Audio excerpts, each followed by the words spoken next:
దీంట్లో ప్రజలందరూ కూడా గమనించాల్సింది జగన్మోహన్ రెడ్డి 5 సంవత్సరాలు పరిపాలించారు. ఇది 4th టైం. ఈ రోజు నేను రోడ్లు వేసిన అంటాడు, ఈ రోజు అభివృద్ధి చేసినానంటారు, అరకు లాంటి ప్రాంతంలో రోడ్లు లేని గ్రామాలకు రోడ్లు వేపిస్తున్నాం అంటున్నారు. మరి 20 ఏళ్ళు ఎందుకు చేయలేకపోయినావు నువ్వు?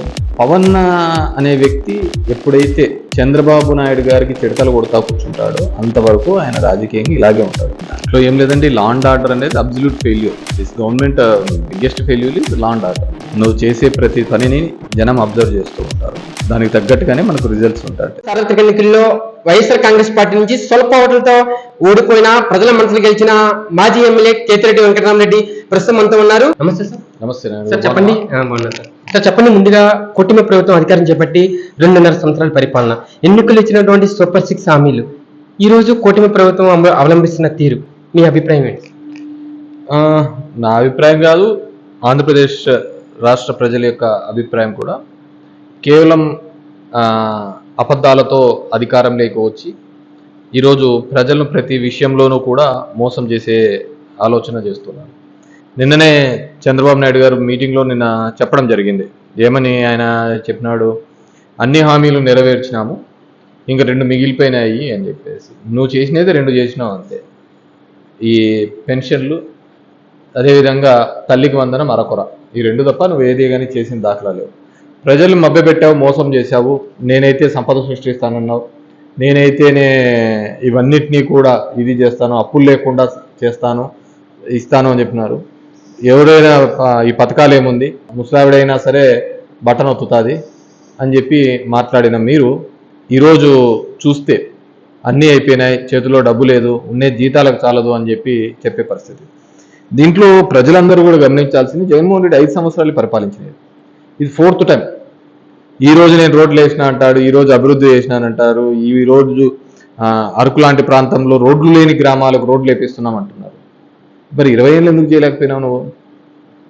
ఎక్కడో హైదరాబాద్లో లాస్ట్గా మీరు ముఖ్యమంత్రి అయినది 99 నుంచి 22,004, ఇప్పటికి చూస్తే 22 సంవత్సరాలు అయితే. ఇంకా వాటిని పట్టుకొని గుంజుకొని చెప్తున్నారు. జనం ఆలోచించాలి, ప్రజలు ఆలోచించాలి. కులం మీద, మతం మీద, ఎమోషన్స్ మీద ఓట్లు వేసుకుంటూ పోతూ ఉంటే ఇలాంటి నాయకుడే తయారవుతుంటాడు, అబద్ధాల మీద. జగన్మోహన్ రెడ్డి అనే వ్యక్తి తను చెప్పిన మాటకు కట్టుబడి ఏదైతే చేస్తానో అది మాత్రం చెప్పినాడు మేనిఫెస్టోలో. ఆ రోజు వివరించి చెప్పినాడు, 75,000 కోట్లు నాకు సంవత్సరానికి అవుతాయి, చంద్రబాబు ఇచ్చిన హామీల ప్రకారం అయితే 1,50,000 కోట్లు అవుతుంది, ఇవ్వలేరు, నాకే ఇది ఇబ్బంది పడినాను అని చెప్పి చెప్పడం జరిగింది. నీకేం తెలుస్తుంది, నాకు తెలుస్తుంది, నేను ఇట్లా చేయను, సంపద సృష్టిస్తాను అన్నాడు. 3.5 లక్షల కోట్లు 2.5 సంవత్సరాల్లో చేసిన అప్పు. మేము 5 ఏళ్లలో చేసిన అప్పు 3.5 లక్షల కోట్లు. మేము చేసిన అప్పు ఎక్కడికి పోయిందంటే జనం దగ్గరికి పోయింది. మేము చేసిన అప్పు వల్ల మెడికల్ కాలేజీలు కట్టాం, పోర్ట్స్ కట్టాం, అన్నీ కట్టాం. సో ఇవన్నీ కూడా జనం ఆలోచించుకోవాలి. ఇట్స్ పీపుల్ టు డిసైడ్ ఎవరు ఏ విధంగా కట్టుబడి ఉన్నారు చెప్పిన మాట మీద అని చెప్పేసి. విద్యార్థి నిరుద్యోగం పట్ల వైఎస్ఆర్ కాంగ్రెస్ పార్టీ రాష్ట్ర వ్యాప్తంగా నిరసన కార్యక్రమం చేపడుతున్నాయి. ముఖ్యంగా నిన్న విజయవాడలో కూడా దాడి జరగడం, అంటే మీ వైఎస్ఆర్ కాంగ్రెస్ పార్టీ శాంతియుతంగా నిర్వహిస్తే దాడుల గురించి ఏమంటారు? ముఖ్యంగా మేమైతే డిఎస్సి పారదర్శకంగా చేస్తామంటున్న నారా లోకేష్ వ్యాఖ్యలు, దమ్ముంటే జగన్మోహన్ రెడ్డిని సిద్ధంగా బహిరంగ చర్చకి సిద్ధమంటున్నారు. లోకేష్ గారి వ్యాఖ్యల పైన కేతిరెడ్డి గారి మాట్లాడమంటారు. నేనేమంటానంటే, సరే ఈ తొడగొట్టడాలు ఇవన్నీ ప్రతి ఒక్కరు చెప్తా అంటారు. ఇప్పుడు క్లియర్ కట్గా ప్రూఫ్ చూపిస్తుంది. 2% రిజర్వేషన్ ఉండేది 3%కి చేశారు. జియో నెంబర్ 4 and 47 అనే 2 జీవోలు తీసుకొని వచ్చి దాని ద్వారా ఒక 30 గేమ్స్ యాడ్ ఆన్ చేసి దానిలకు ఆ గేమ్ సర్టిఫికేట్ ఇచ్చే వాళ్ళు ఎవరైనా ఉన్నారు అంటే అది మీ కూనా రవికుమారు, నీవి కోబ్రదర్ భరత్, వీళ్ళిద్దరూ ఇచ్చిన సర్టిఫికేట్ల ద్వారా ఇప్పించే కార్యక్రమం చేయడం జరిగింది. దీంట్లో స్పష్టంగా కనపడుతుంది పార్టిసిపెంట్స్కి ఇచ్చినారు, విన్నర్స్కి ఇవ్వలేదు అని చెప్పేసి వాళ్ళు కూడా వచ్చి చూపించడం జరిగింది. అదేవిధంగా మీరు పారదర్శకంగా చేసింటే ఎందుకు మీరు బహిరంగంగా చూపించడం లేదు? మెరిట్ లిస్ట్ చూపించేదో ఇతనికి ఇదని ఎస్ఎంఎస్లో ఎవరికైతే మెసేజ్ వస్తుందో వాళ్ళు మాత్రమే రాండి అని వెరిఫికేషన్ వచ్చిన వాళ్ళకి ఎందుకు ఇవ్వలేదు? అదేవిధంగా నవీన్ అనే పిల్లనికి ఫస్ట్ ర్యాంక్ వచ్చింటే ఎందుకు మీరు ఇవ్వలేకపోయినారు? వీటికి జవాబుదారు నీ తప్పే లేదనుకున్నాం. మనం ఆడియో కాల్స్ కూడా విన్నాము, 10 నుంచి 15 లక్షలు 20 లక్షలకు విన్నాం, నీ తప్పు లేదు. మరి ఎంక్వైరీ అయిపోయింది. ఇది వీళ్ళందరూ ఆలోచించుకోవటంలే. ధర్మేంద్ర ప్రధాన్ కూడా 3 నెలల వరకు ఏం కాదులే అని చెప్పి అనుకున్నాడు. 3 నెలల తర్వాత రాజీనామా చేయాల్సిన పరిస్థితి వచ్చిందా లేదా? సో జనం వాచ్ చేస్తున్నారు. 3.5 లక్షల మందికి సంబంధించిన ఉద్యోగాలు 16,000 ఉద్యోగాలు ఇచ్చే దాంట్లో నువ్వు ఇన్ని అవకతవకలు చేసినావు. అదే జగన్మోహన్ రెడ్డి గారు సచివాలయ ఉద్యోగులు 1,50,000, హాస్పిటల్స్లలో దగ్గర దగ్గర 50,000 మందిని ఆ డిఫరెంట్ సెక్టార్స్ పీపుల్కి అందరికీ కూడా అడ్రస్ చేసి ఇవ్వడం జరిగింది. ఏది రిక్వైర్మెంటో అది చేసుకుంటారు. ఎక్కడ ఒక ఆరోపణ రాలేదే.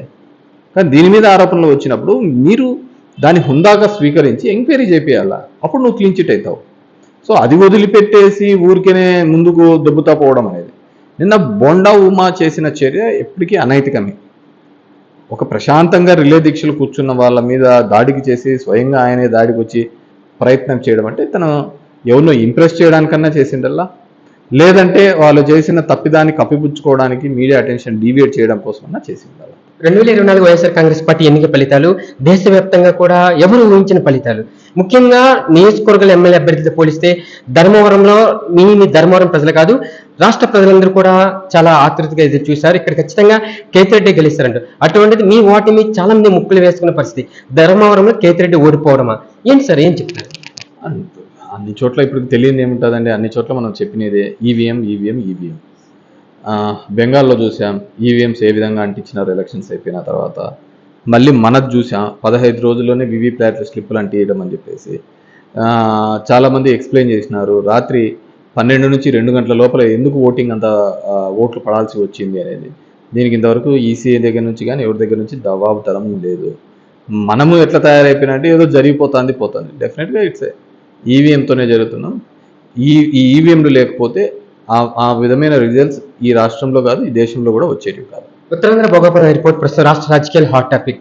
మేమే అభివృద్ధి చేశాము, మేమే బీజం వేసామంటూ కూడా కూటమి నాయకులు మాట్లాడుతున్నారు.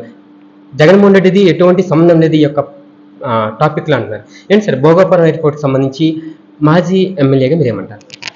భోగాపురం ఎయిర్పోర్ట్కు సంబంధించినంత వరకు దాంట్లో స్టేట్ కాంట్రిబ్యూషన్, బికాజ్ అది పీపీపీ మోడ్లో పోయినప్పుడు స్టేట్ కాంట్రిబ్యూషన్ ఏంటంటే మనం ల్యాండ్ అక్విజిషన్ చేసి ఎకరాలు చేస్తున్నప్పుడు జగన్మోహన్ రెడ్డి 5,000 ఎకరాలు అవసరం లేదు, ఇక్కడ 2,500 ఎకరాలతో అయితే మంచి ఎయిర్పోర్ట్ వస్తుంది అని చెప్పి దానికి కట్టుబడి జగన్మోహన్ రెడ్డి గారు ల్యాండ్ అక్విజిషన్ చేసినాడు. That's the only part. అది ఒక్కటే స్టేట్ గవర్నమెంట్ చేయాలి. ఎన్విరాన్మెంటల్ క్లియరెన్స్ ఇవన్నీ టెక్నికల్.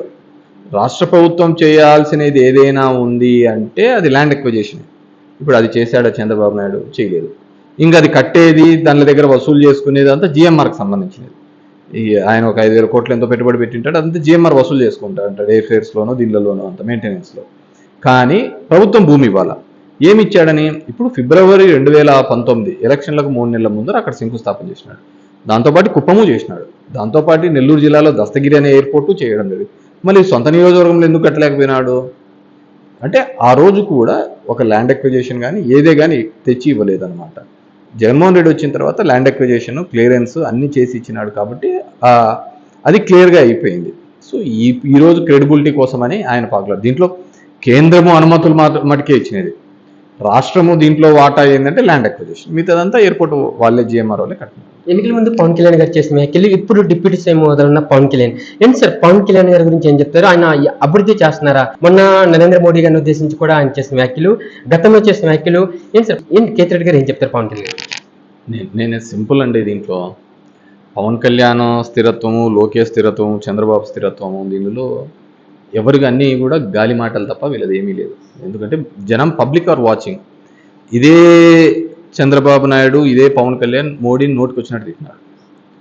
యాక్చువల్గా నిన్న భోగాపురం ఎయిర్పోర్ట్కు వచ్చే ముందు మోడీ వీడియో లీక్ చేసినది నేను మిమ్మల్ని అందరినీ క్షమిస్తున్నానని జంజీ గురించి కాదు, వీళ్ళ గురించి. మొట్టమొదట నీ తల్లి ఎవరు, నీ పెళ్ళాం ఎవరు, నీ భార్య ఎవరు అని మాట్లాడేది వీళ్ళు, వ్యక్తిగత జీవితం. సో వీళ్ళని క్షమించి ఆడికి మీటింగ్కి రావడం జరిగింది. వచ్చిన తర్వాత జంజీకి మూమెంట్ను లేకుంటే ఇంకో మూమెంట్ను కూడా పవన్ అవహేళన చేసి మాట్లాడడం జరిగింది. పవన్ అనే వ్యక్తి ఎప్పుడైతే చంద్రబాబు నాయుడు గారికి చిడతలు కొడతా కూర్చుంటాడో అంతవరకు ఆయన రాజకీయంగా ఇలాగే ఉంటాడు. అతన్ని కోసం ఎక్స్పెక్ట్ చేసి ఓటు వేసిన వాళ్ళలో జంజీసే ముఖ్యం.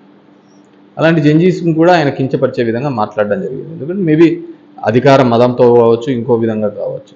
డెఫినెట్గా పీపుల్ ఆర్ వాచింగ్. వాళ్ళ స్థిరత్వం గురించి, వాళ్ళ మాట మార్చే దానిల గురించి ఇంకెవరు చెప్పక్కర్లే. నాకు తెలిసి ఊసరి బిల్లు కూడా సిగ్గుపడిపోతుంది. దాంట్లో ఏం లేదండి, లా అండ్ ఆర్డర్ అనేది absolute failure. This government biggest failure is law and order. So ఏ కేసులు పెట్టారు అని చెప్పేసి, మమ్మల్ని హింసించారు అని చెప్పేసి అధికారంలోకి వచ్చారు.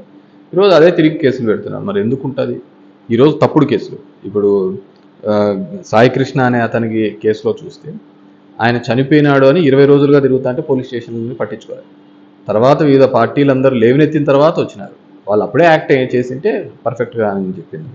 లేదంటే ప్రతి అంశంలోనూ కూడా పోలీసుల ద్వారా తప్పుడు కేసులు పెట్టించి ఇబ్బంది పెట్టించే కార్యక్రమం, ఏదైనా మా వాళ్ళ మీద గొడవ జరిగితే మేము కేసు పెడితే మళ్ళీ కౌంటర్ కేసు కట్టడం, ఇలాంటివన్నీ చేస్తున్నారు.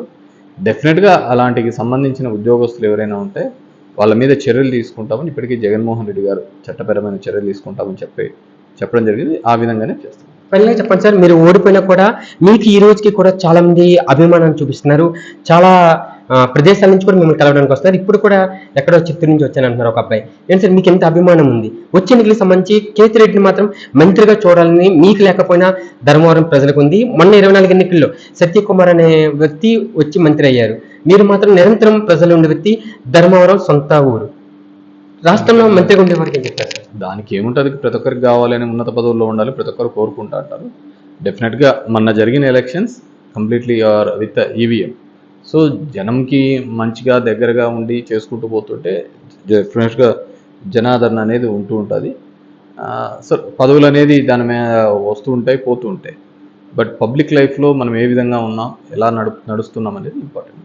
జగన్మోహన్ రెడ్డి గారు ఓటమి తర్వాత ఏం చూశారు సార్? ఇప్పుడు ఆయనలో వచ్చిన మార్పు ఏంటి? మీరు కలుస్తున్న తీరు, ఈ రోజు కార్యకర్తలను చాలా దగ్గరికి తీసుకున్న పరిస్థితి జగన్మోహన్ రెడ్డిలో క్లియర్ కట్ గా కనిపిస్తుంది అన్నమాట. మార్పు అనేది ఏం లేదు. He's always like that. అధికారంలో ఉన్నప్పుడు కొద్దిగా బిజీగా ఉండొచ్చు. సో డెఫినెట్గా హీజ్ జనం మధ్య ఉన్న నాయకుడు, జనంతో కలిసే నాయకుడు, జనం యొక్క పల్స్ తెలిసి వారి యొక్క అనుగుణంగా పోయిన నాయకుడు. కానీ దీంట్లో జరిగిన సమస్య అంటే జనం జనం జనం అనే ఎక్కువగా ఆలోచించడం జరిగింది. జనానికి పార్టీకి మధ్యలో కార్యకర్త అనే ఉంటాడు. అతనికి సంబంధం లేకుండా కొన్ని జరిగిపోయినాయి అనే దాంట్లో నష్టం వాటిల్లింది అనేది పార్టీ కూడా పూర్తిగా విశ్వసిస్తుంది.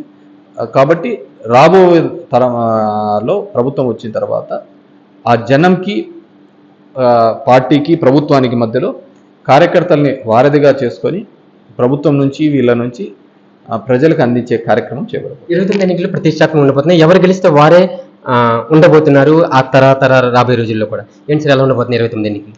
అలా intern politics never take it granted. నువ్వు చేసే ప్రతి పనిని జనం అబ్జర్వ్ చేస్తూ ఉంటారు. దానికి తగ్గట్టుగానే మనకు రిజల్ట్స్ ఉంటాయి. సో మనం ఏదో ఒకటి జరిగిపోయిందని ఇదేనే కాదు, మనం ఇంత అధికారంలోకి వస్తే అంత ఓర్పు సమన్వయంతో పోతూ ఉంటాం. స్థానిక ఎన్నికలు కూడా ప్రతిష్టాత్మకంగా తీసుకున్నారా ధర్మవరం? డెఫినెట్గా ఏ ఎలక్షన్ అయినా ప్రతిష్టాత్మకంగానే తీసుకోరు. ఎవరు లైటర్గా తీసుకోరు. ఏ ఎలక్షన్ అయినా కానీ, స్థానిక ఎలక్షన్స్ ఏ ఎలక్షన్స్ అయినా కానీ ప్రతిష్టాత్మకంగా తీసుకొని చేయాల్సింది.